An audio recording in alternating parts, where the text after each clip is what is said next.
My fiancé, a 32-year-old man who I always believed was the perfect partner, betrayed me earlier this year.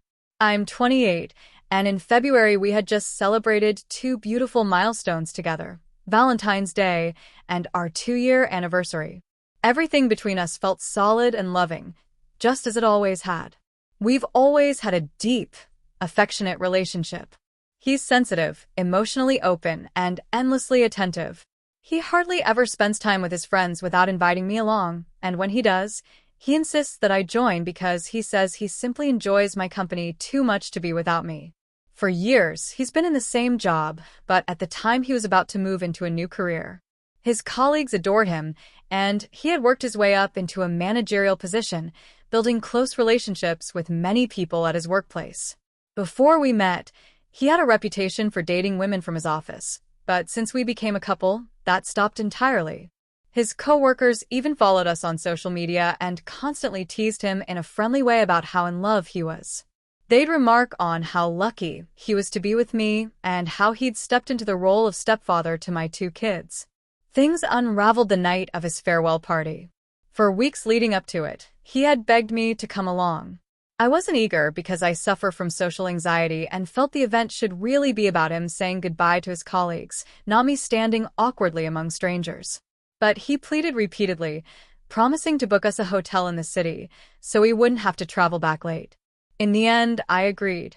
We checked into the hotel, and one of his male co-workers joined us for pre-drinks, which put me at ease.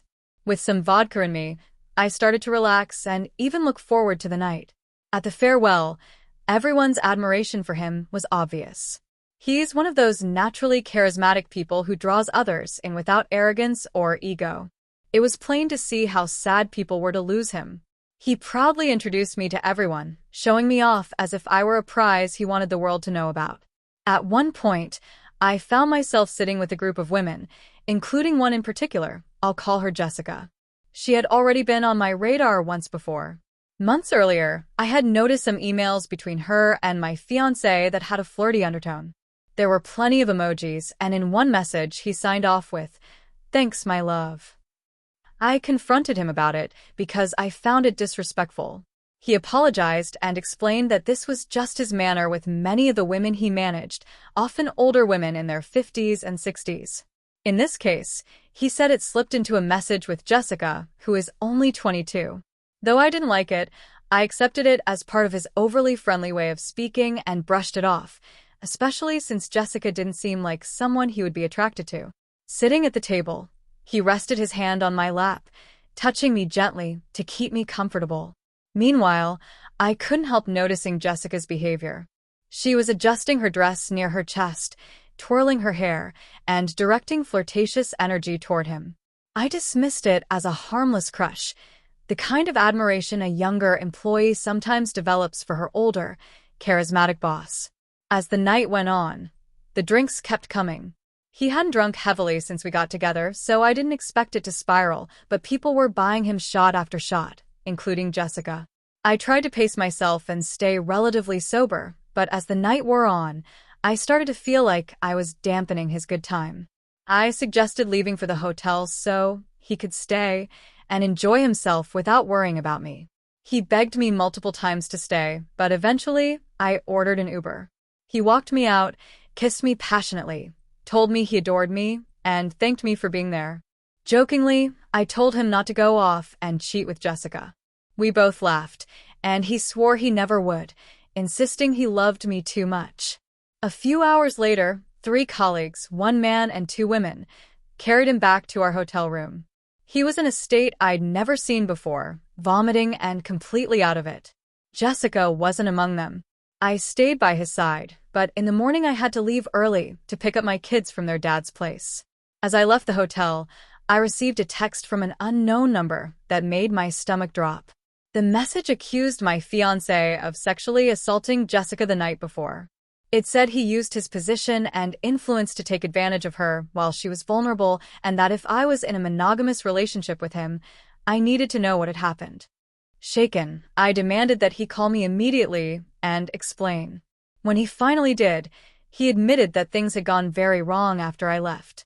According to him, Jessica had gone home distressed and told people that earlier in the night, he had commented on her appearance in a way that made her uncomfortable, but she stayed anyway.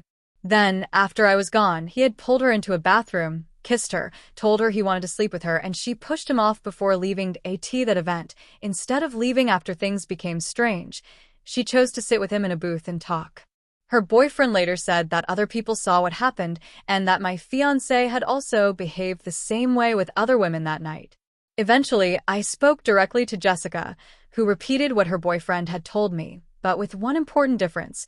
She claimed there were no other women. According to her, he pulled her into the bathroom and kissed her while she kept repeating, "But what about your fiancé?" I tried to be gentle and understanding with her, but I still asked why, if she felt uncomfortable or disrespected by him earlier in the night. She stayed around, bought drinks, and kept hanging out. She told me there hadn't been any inappropriate comments earlier on, and insisted that what happened was just a sudden, drunken impulse with no deeper meaning. When I spoke to witnesses from that night, they all said the opposite, that she was the one who led him into the bathroom.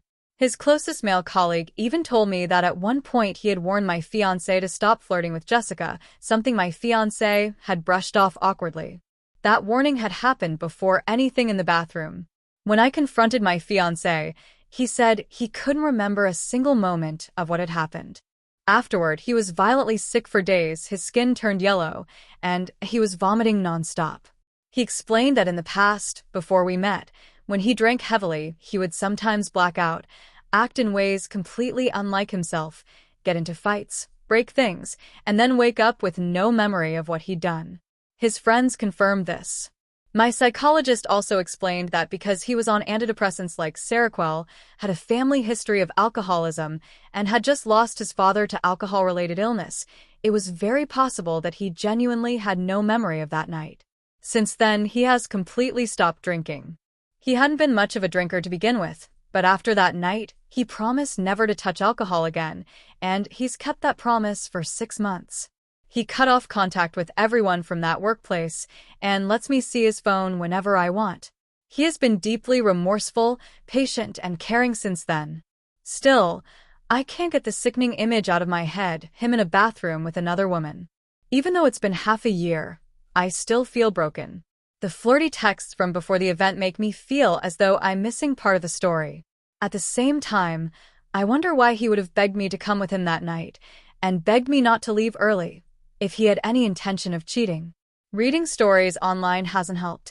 It only makes me feel worse when I see comments like, "Once a cheater, always a cheater," or "Drunk actions are sober thoughts."